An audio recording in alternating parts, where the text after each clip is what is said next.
There's a town in Missouri where 60 people watched a man get shot to death in broad daylight, and not a single one called an ambulance. Not a single one was ever charged. And to this day, nobody's talking. America sells you a dream. Red barns, county fairs, golden hour on the interstate, small town charm with a side of apple pie. But what they don't put on the postcards is the other America. The one with underground fires that have been burning since JFK was president. The one where a serial killer built a soundproof torture chamber in a trailer, and the FBI knew about it for 13 years and did nothing. The one where children were playing in purple goo that turned out to be Agent Orange runoff. These aren't urban legends, these are zip codes. Some have been deleted, some never had one. A few have a population of exactly one person who also happens to be the mayor, the bartender, and the only taxpayer. Think you know creepy towns? Maybe. But do you know the one named after a game show that became a serial killer's hunting ground? Or the town where the government literally paid people to leave because the ground was full of lead and the kids were full of it too? Subscribe now, because the next time your GPS reroutes you through the middle of nowhere, this is the video that might save your road trip. Or at least make it significantly more paranoid. Let's break it down. You ever hear the phrase small town vibes? Monowi took that concept, set it on fire, and left one person standing. Monowi, Nebraska is the only incorporated town in the United States with a population of 1. That one is Elsie Eiler, now in her 90s, who serves as mayor, clerk, treasurer, librarian, and sole voter. She votes for herself annually, grants herself a liquor license, and pays roughly $500 in taxes to herself. Her husband Rudy died of cancer in 2004. She built Rudy's library, a plywood shed with 5,000 books on the honor system. The Monowi Tavern serves homemade burgers for $3.50 and cold beer for $2. About 50 visitors stop by daily from all 50 states and over 60 countries. Peak population was around 150 in the 1930s. The railroad shut down in 78, the post office closed in 67, and the school in 74. Surrounding buildings are abandoned. A crumbling grain elevator stands against the prairie sky like a monument to stubbornness. Elsie once said, like Monowi, "I'm too tough to die." Honestly, it's the only town in America where the phrase "I run this place" isn't bragging, it's just logistics. And if a town of 1 sounds peaceful, the next entry proves that silence isn't always a good sign. There's a town in California that sits 223 feet below sea level, smells like death, and has an art scene. Welcome to the end of the world, but make it aesthetic. Bombay Beach sits on the shore of the Salton Sea, California's largest lake, which was created by accident in 1905 when an irrigation canal broke. In the 50s, it was a glamorous resort. Frank Sinatra visited. By the 80s, the lake was dying. Salinity passed the Pacific Ocean. Every summer, depleted oxygen kills millions of tilapia. Decaying fish form thick bands on the shore. As the sea recedes, it exposes 36 square miles of toxic lake bed. Dust storms laced with pesticides, heavy metals, and microbial toxins blow across the region. Air quality has spiked to 659 on the EPA index. Above 300 is hazardous. Imperial County has the highest childhood asthma ER rate in California at over 20%. Population around 200. Down from nearly 1,000 in 1990. The Ski Inn claims to be the lowest bar in the Western Hemisphere. One visitor said they'd seen the world after the apocalypse, and that world is Bombay Beach. Art installations now dot the ruins like headstones for a vacation that never came back.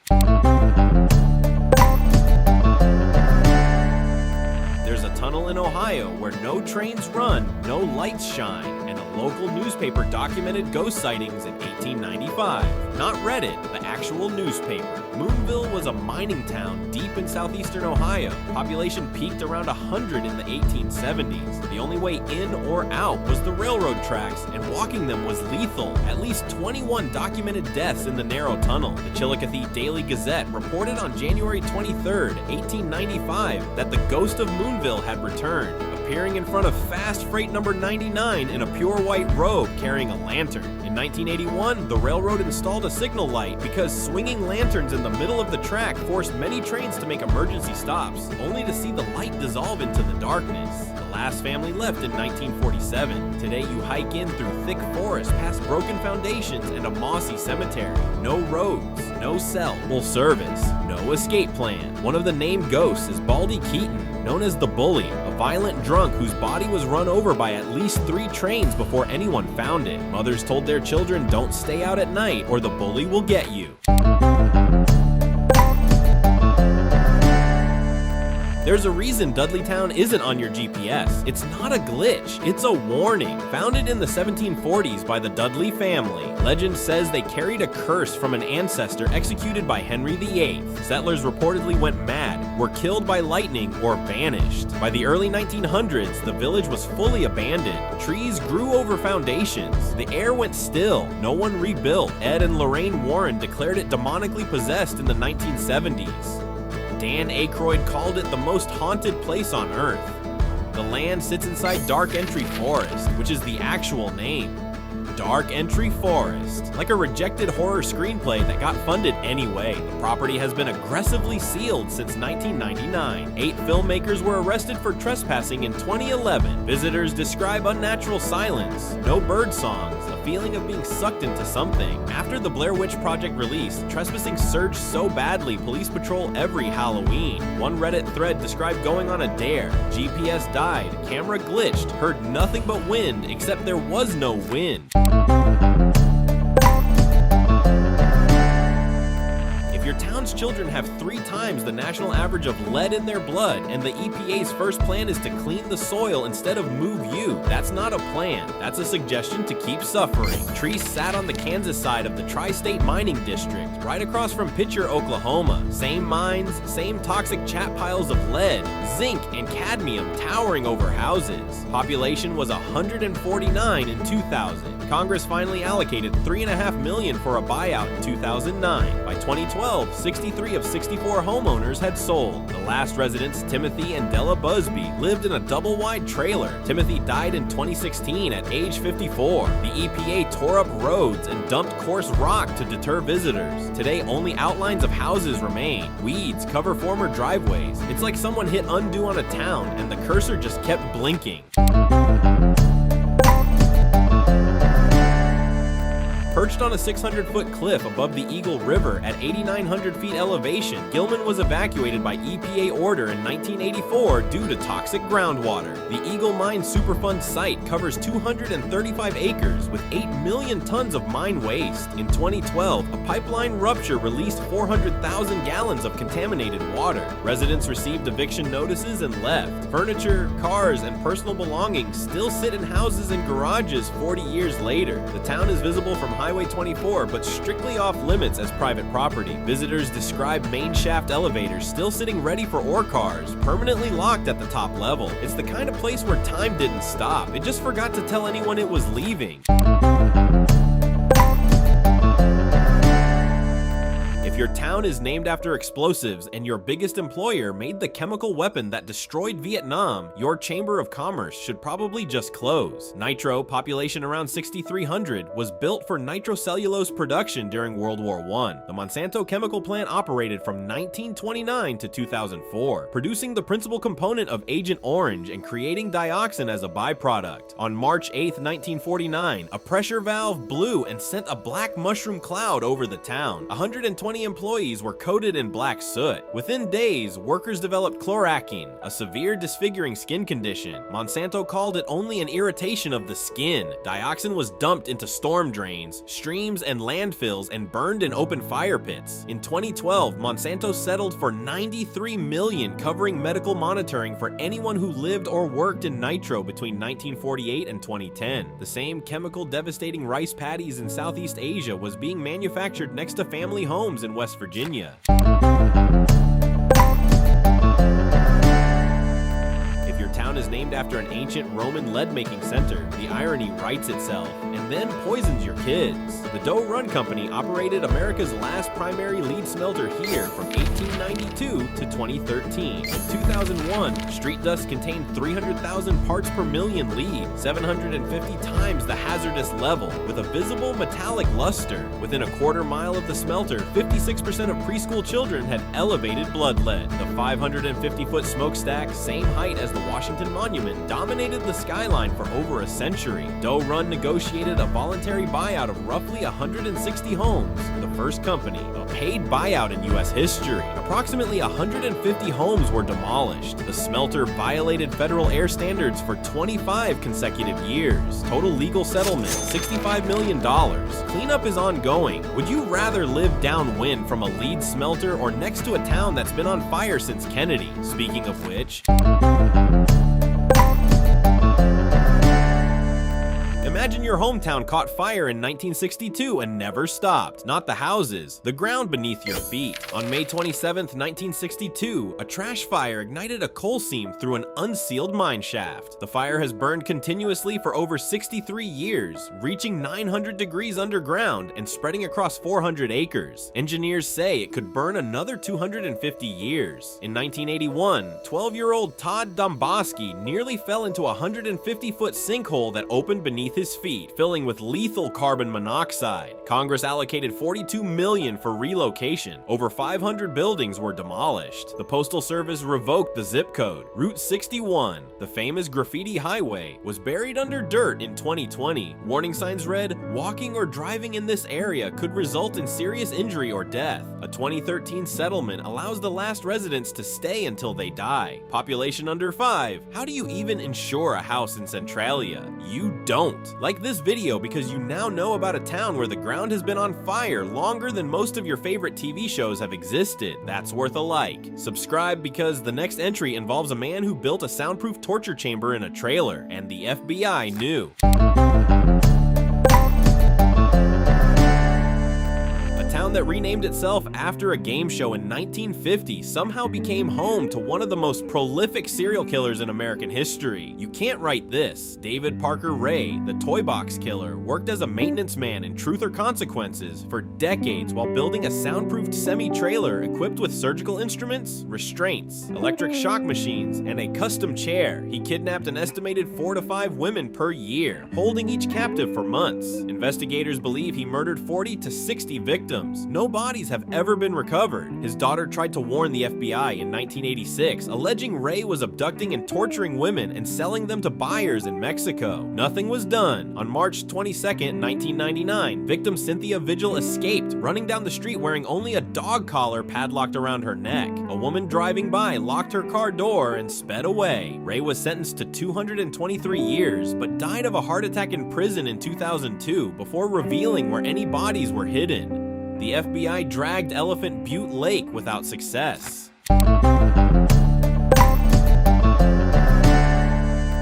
How do you evacuate an entire town overnight and never give a straight answer why? In 1974, the federal government used eminent domain to buy hundreds of homes in Boston Township, Ohio, supposedly for a national recreation area. Residents were displaced, houses were boarded up and left to rot for years. One resident scrawled on a wall, "Now we know how the Indians felt." The apocalyptic landscape birthed legends of satanic churches, mutant creatures, and a road called End of the World. The real horror was underground. The Treece dump, a 47-acre illegal toxic waste site, contained thousands of buried drums of chemicals. Rangers reported headaches and rashes. One hiker became violently ill. A visitor to the weird U.S. site described returning to their car at 2 a.m. to find strange people dressed in all black looking into its windows. The abandoned buildings were demolished in the early 2000s, but the paranoia is still very much alive.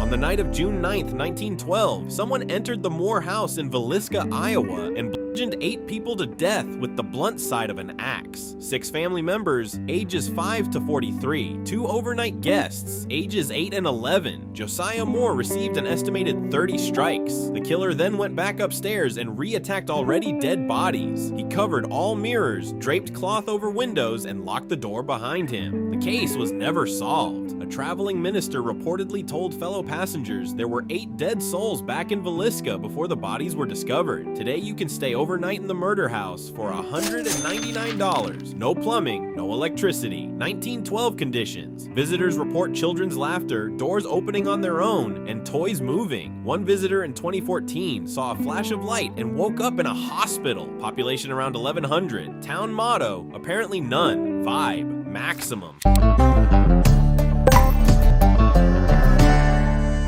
If your town's most famous resident inspired Psycho, Texas Chainsaw Massacre, and Silence of the Lambs, you might want to update your welcome sign or remove it entirely. On November 16, 1957, police searching Ed Gaines' farmhouse found hardware store owner Bernice Worden decapitated and hung upside down, dressed out like a deer. Inside, skulls on bedposts, a lampshade of human skin, a vest of preserved female flesh, a belt of human body parts, and the preserved remains of at least 15 women from 40 graveyard visits. Geen was the village idiot, a quiet bachelor who babysat children and gave neighbors packages of what he called venison. The farmhouse burned under suspicious circumstances before a planned auction. His gravestone was stolen in 2000, recovered in Seattle, and reportedly encased in concrete. His grave is now unmarked. Population 924. A woman at the gas station reportedly told a visitor, "There is nothing to see."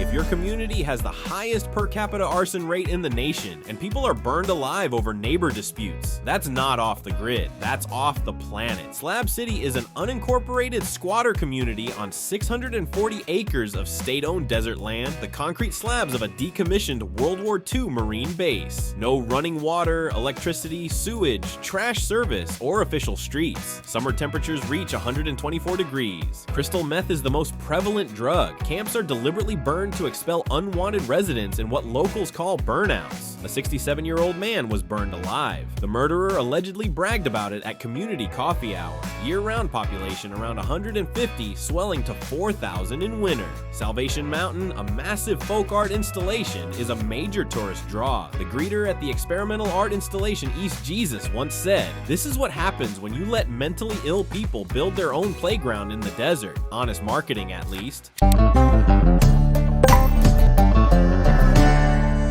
There's a town in Arizona where the leader was on the FBI's 10 most wanted list and the police returned fleeing victims to their abusers. That's not law enforcement, that's customer service for predators. Colorado City, population around 2,500, was the headquarters of the FLDS. Leader Warren Jeffs controlled every aspect of town life from a 29,000 square foot home with 45 bedrooms. Convicted of child sexual assault and sentenced to life plus 20 years. Jeffs expelled 20 men in 2004, including the mayor, and gave their wives and children to other men. He outlawed toys, books, movies, and the color red. He ordered all dogs gathered into a pit and shot. A federal jury found local police guilty of civil rights violations. Reddit visitors report big white trucks with tinted windows creeping behind them, and a man emerging to say you are not welcome here. Framed portraits of Jeffs were displayed so large and brightly lit they were visible from the street at night. Since his imprisonment, a brewery opened and his compound was converted to a center for trafficking victims. If raw sewage is bubbling up in your yard, and the government has known since 2003, that's not a plumbing issue. That's a policy decision about whose neighborhood matters. Centerville, now merged into Cahokia Heights, had pump stations dating to World War II that barely function. Raw sewage regularly pooled in yards, backed up into bathtubs, and after flooding, soggy toilet paper bits hung from shrubs like Christmas decorations. Diseases largely eradicated elsewhere, including hookworm, remain a risk. A 95 to 99% black community with poverty nearing 50%. Median income around $17,000. Meanwhile, the predominantly white neighboring community had working sewers. A 2024 consent decree requires roughly $30 million in compliance measures. Advocates say it doesn't go nearly far or fast enough. Resident Walter Bird, a retired sewer inspector, had a heart attack from the stress and said simply, "I'm tired of this water. I'm just tired."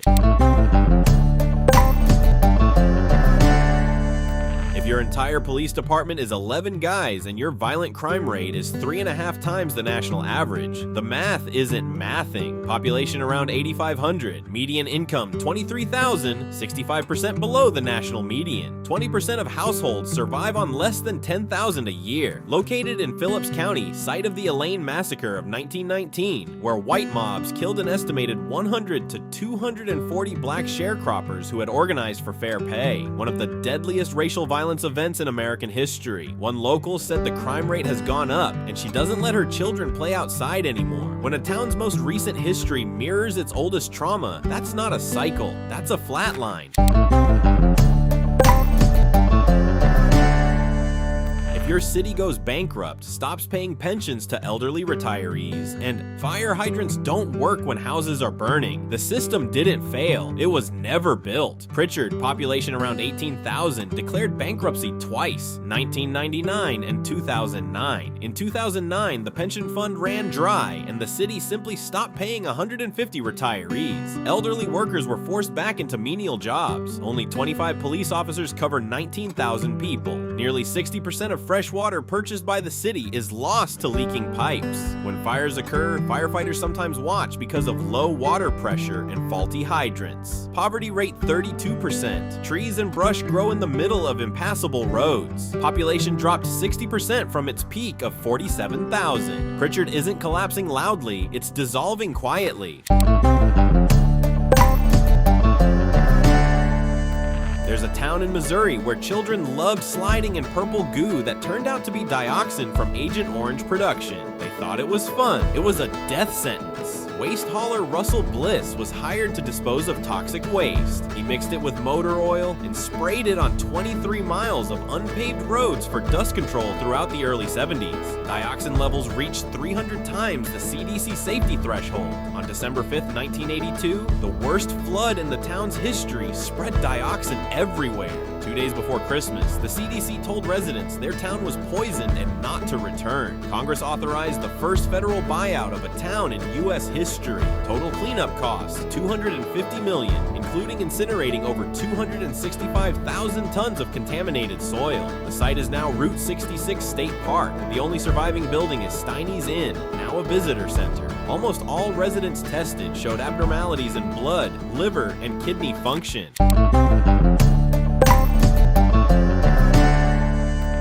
McDowell County has the lowest life expectancy of all 3,142 U.S. counties. Men average 63.5 years, women 71.5. Life expectancy has actually declined since 1985. The opposite of every national trend, the county recorded the highest rate of drug-induced deaths in the U.S. in 2015, 141 per 100,000 versus the national average of 14.7. 75% of families with young children live in poverty. 27% of households survive on less than $10,000 a year. The county's only Walmart closed in 2016. Only 2 grocery stores serve 535 square miles. JFK visited in 1960 and was so shocked he created the food stamps program. McDowell County received the first food stamps in the nation on May 29, 1961. A visitor was told, "Have a full tank of gas, make sure your car door locks work, and bring a gun." He made very clear that he wasn't kidding.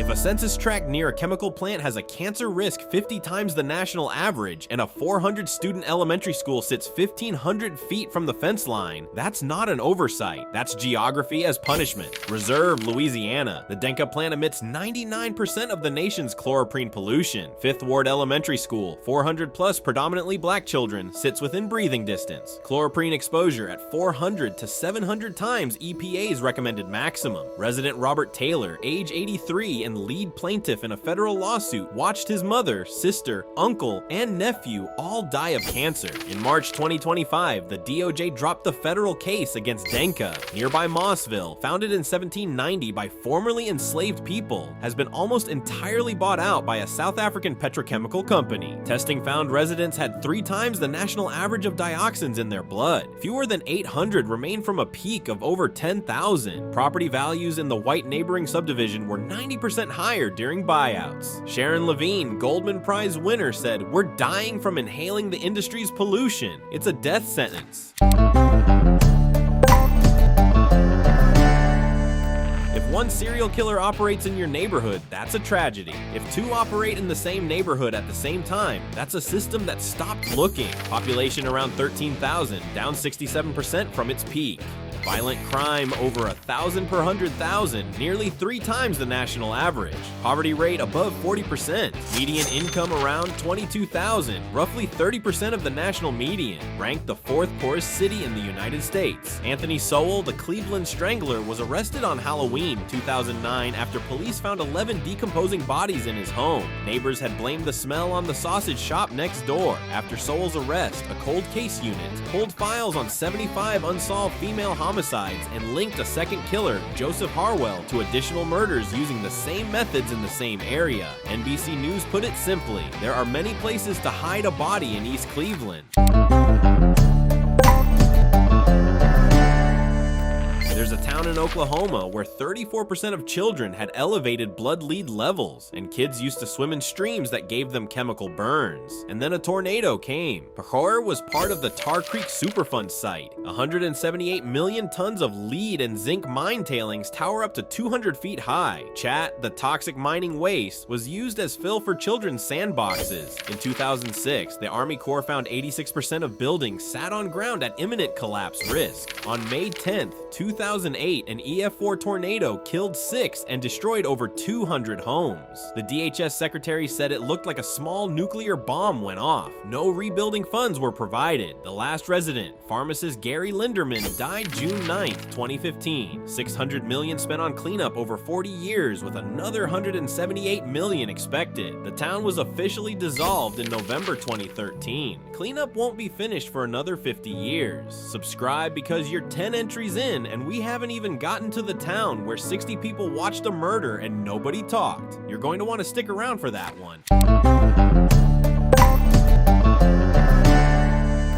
Camden was named the most dangerous city in America in 2004, 2005, and 2009. Violent crime hit over 1,500 per 100,000, more than 4 times the national average. On September 6, 1949, Howard Unruh committed one of America's first mass shootings here, killing 13 people during his walk of death through a Camden neighborhood. Population around 72,000, down from a peak of 124,000. Poverty rate above 30%, child poverty above 47%, median income roughly half the national average. In 2013, Camden took the radical step of abolishing its entire police force and replacing it with a county-wide department. Violent crime has dropped 75% from the 2012 peak, but Camden remains safer than only 3% of U.S. cities. Progress is real, but it started from the bottom of a hole most cities can't even imagine. On April 25th, 2014, an unelected emergency manager switched Flint's water source to the corrosive Flint River as a cost-cutting measure, despite worker warnings. The result? Lead-poisoned water flowing to 100,000 residents, a Legionnaire's disease outbreak killing at least 12 people, and a public health catastrophe that will define environmental racism for a generation. GM's engine plant stopped using Flint water in October 2014 because it was corroding engine parts. The government kept sending it to homes. Population around 79,000, down 60% from its peak. Poverty rate above 34%. Median home value around $49,000, 88% below the national average. A $600 million settlement was awarded in 2020. The former governor was charged with felonies. Resident Deborah Heyman said, "You know what my biggest fear is? That people are going to forget about us."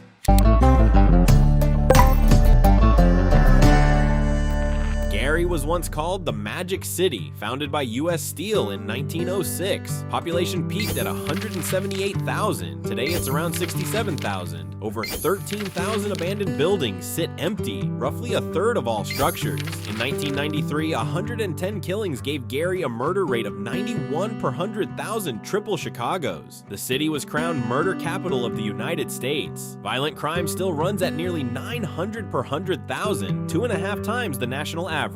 5 EPA Superfund sites and 87 brownfield parcels. Northwestern Indiana ranks among the 10 most air-polluted regions in the country. Serial killer Darren Vann confessed in 2014 to killing 7 women using Gary's abundant abandoned houses to hide bodies. A resident once said, "We used to be the murder capital of the US, but there is hardly anybody left to kill." Michael Jackson was born here. His childhood home still stands. The iconic City Methodist Church, nicknamed God's Forsaken House, is a roofless shell where trees grow through the nave. Gary isn't a ghost town. It's a city haunted by its own skeleton.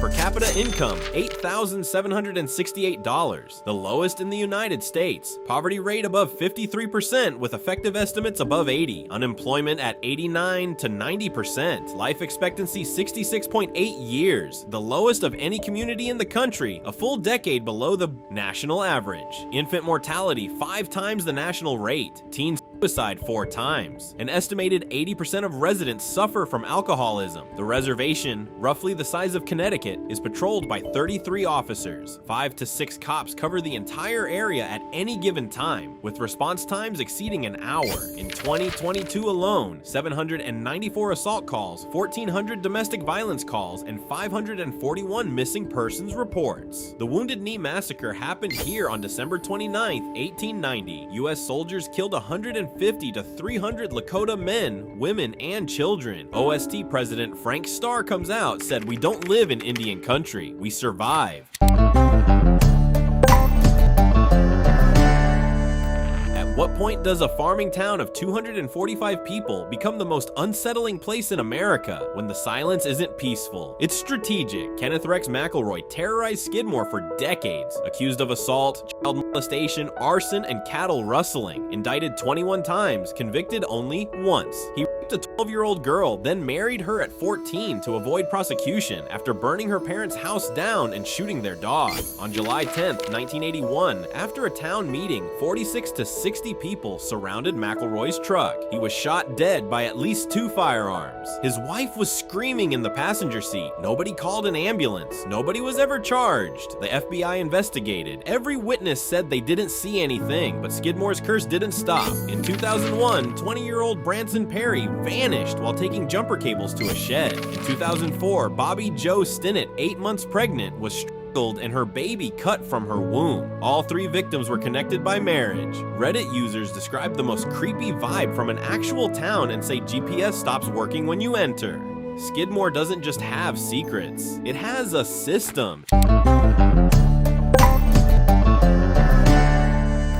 Named the #1 most dangerous city in America among cities over 25,000 by Neighborhood Scout in both 2019 and 2023. Violent crime rate 3,300 per 100,000. That is 8.7 times the national average. A 1 in 58 chance of being a violent crime victim. 1 in 12 for any crime. Population around 24,000. Poverty rate above 28%. Median income around 37,000. Founded in 1887 as an iron and steel city. By the mid-80s, a third of the workforce was unemployed. Amazon built a $325 million fulfillment center in 2018, creating 1,500 jobs.